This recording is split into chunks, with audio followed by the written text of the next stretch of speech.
How to join the official Blox Fruit Discord server. Hello everyone, welcome to another quick tutorial. Today I'm going to show you guys how you can easily join the official Blox Fruits Discord server. Let's get started. But before we begin, make sure to head down below to give this video a like and subscribe to the channel as well. And turn on the bell icon so you get notified about our latest updates. Let's begin. So the first thing you want to do is open up your Discord.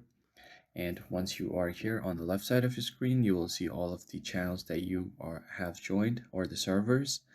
And now what you want to do is scroll all the way to the bottom until you see this plus sign. And from here, you can tap on join a server. So just tap on it. And then on the search bar or the invite link, you are going to search for Blox Fruit. So just search for Blox Fruits. And once you do that, click on join with invite link, and here you will get an invite link, so you just have to tap on accept invite. And once you do that, you will join the official community of Blox Fruits.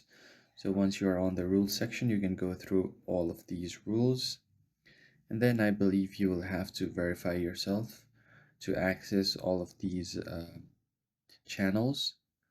So once you verify yourself, you should be good to go. If you found the video helpful, hit the like button below and subscribe. I'll see you guys on the next one.